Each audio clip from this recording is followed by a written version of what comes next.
Welcome everyone. So today we'll be talking about the Markov Decision Processes. This is our third video in this series. So we are going to be talking about this, how to solve MDPs, what are the optimal quantities, the V and the Q values.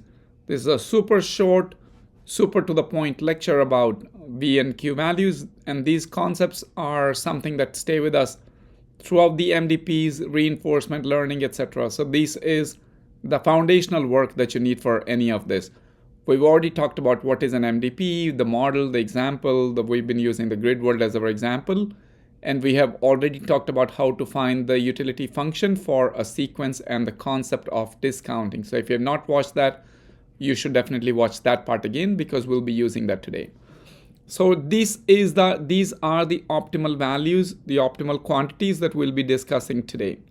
So the value of a state S, which is represented by V star S, is equal to the expected utility of starting in that state S and acting optimally.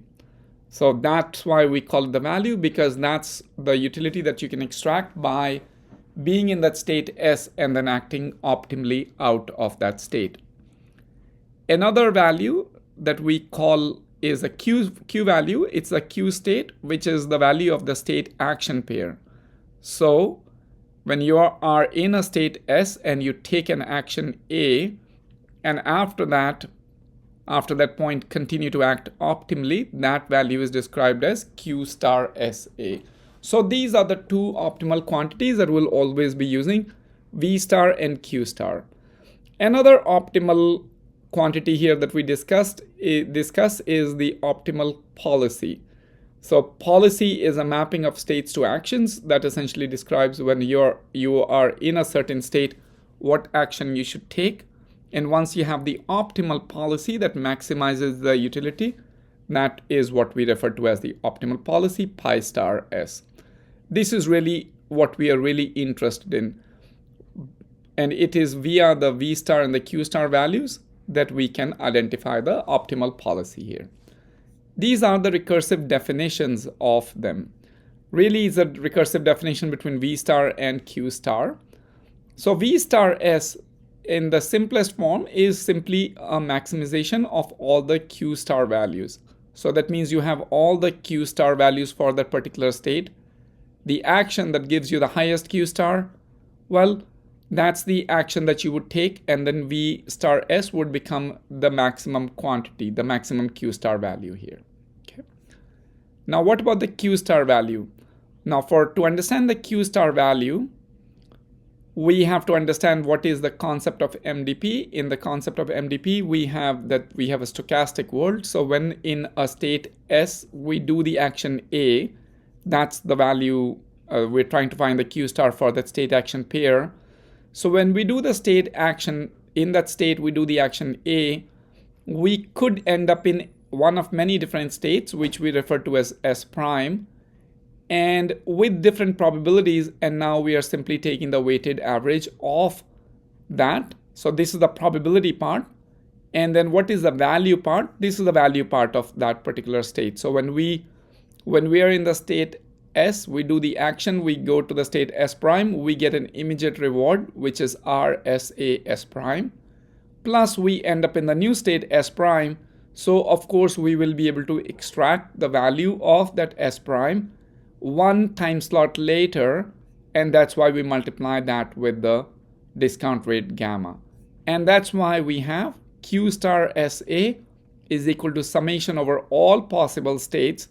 You could say these are all states within the MDP, or it could be a small subset of states. Maybe the probability distribution says that if you do this action, you can only end up in 3 different states. So in that case, that TSA S prime will be 0 for all other states, non-zero for these 3 states. And that's why we have Q star S is equal to summation over all states, TSA S prime. This is the weightage part, the probability part, and this is the value part, the immediate value, plus the future value. The future value is weighted by has the coefficient of gamma, which is the discount rate here. And that really is the Q star SA. Now we can see that V star S is recursively dependent upon Q star, and Q star is recursively dependent upon V star of the other states.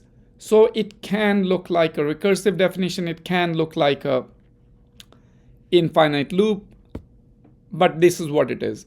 Now, if we want to eliminate Q star, that's perfectly fine. You can write V star in this form by simply inlining this particular Q star as a definition, which then becomes this, in which case V star S depends upon V star S prime, and of course V star S prime will depend upon V star. So again, you still have the infinite loop kind of appearance here. So we'll still have to do our work of solving it, but at least conceptually, both of these equations should make sense.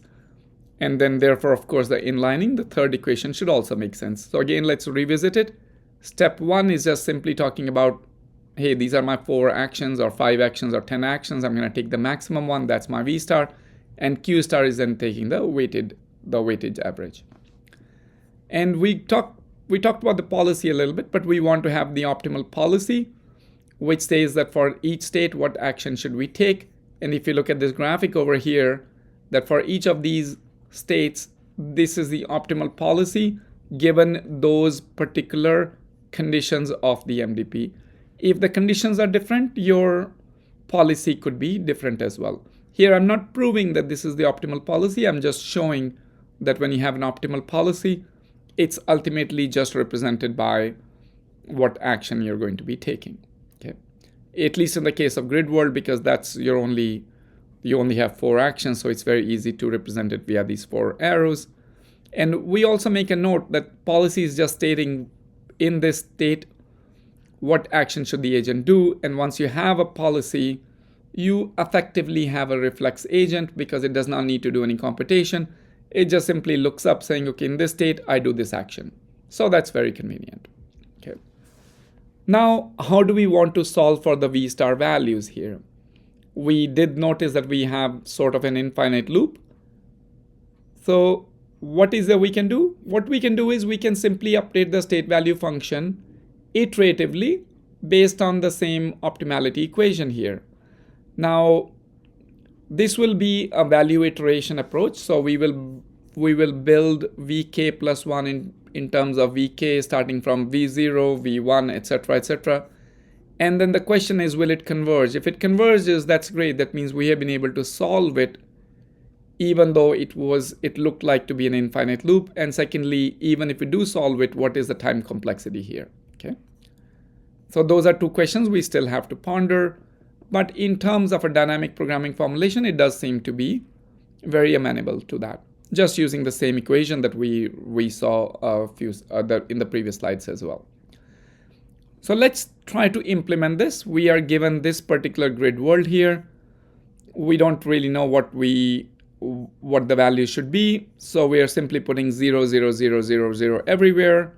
And these are the V star values. So these are values after 0 iterations. They're initialized to 0.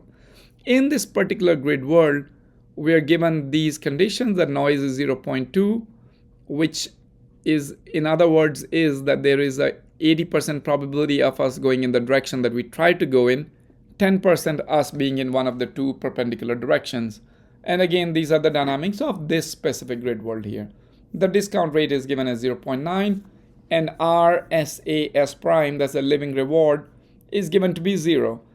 It being 0 definitely simplifies our equation, because as you recall, this is the RSAS prime. So if that's 0, you simply are left with this. But if it's not 0, it really does not change anything at all. It is still fairly similar concept that you're going to follow. Ultimately, is just a little program that we're going to run here.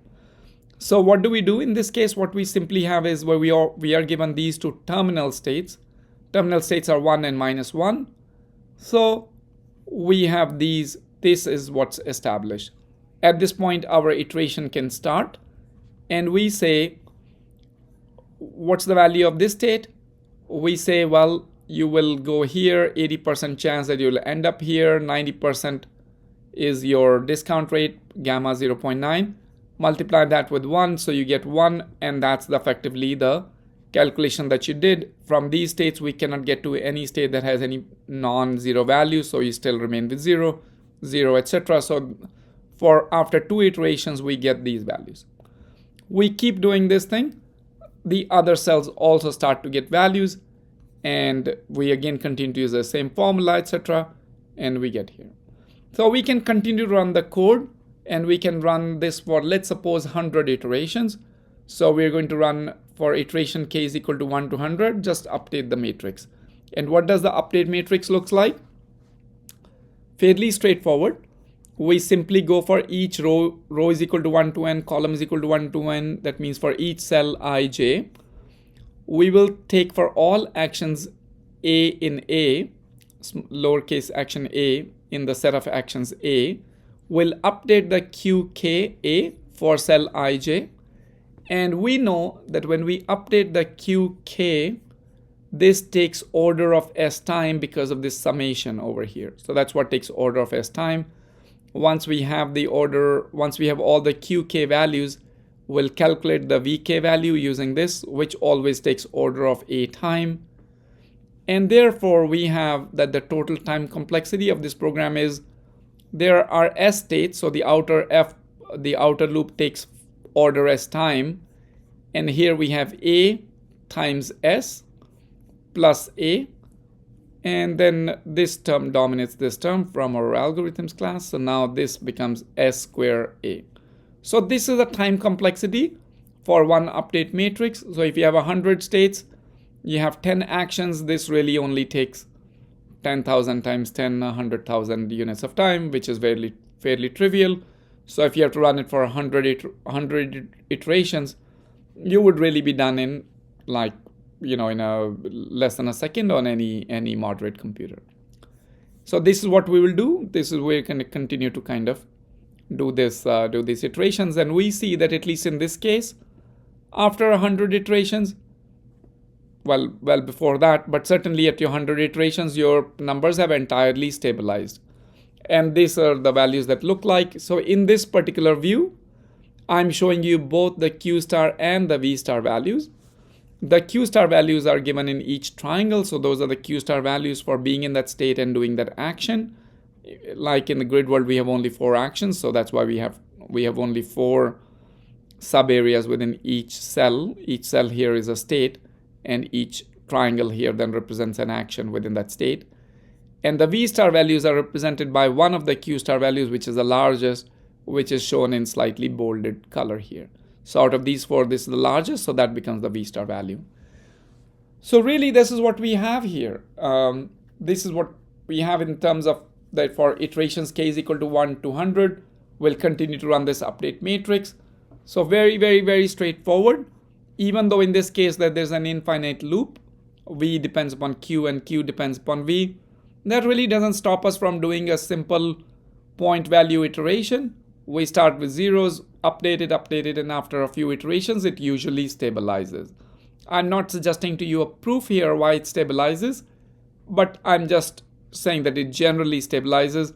And then we can have a separate proof video where we talk about that if the gamma is less than 1, it will always stabilize. But for now, you can just observe that this is the mechanism that we are following here. So really, that's all I have for you in this video. In another video, we'll talk about a different approach, not value iteration, but rather we'll do something else which is called the policy iteration or policy evaluation, which is a totally different approach, highly relevant. But for now, this is what we have. What we discussed here today, the v star and the q star values, those are the optimal quantities. That really is your underpinning for a lot of things like MDPs, reinforcement learning, etc. So I hope that this is valuable, this is useful. Keep learning, and I'll see you in another video, okay?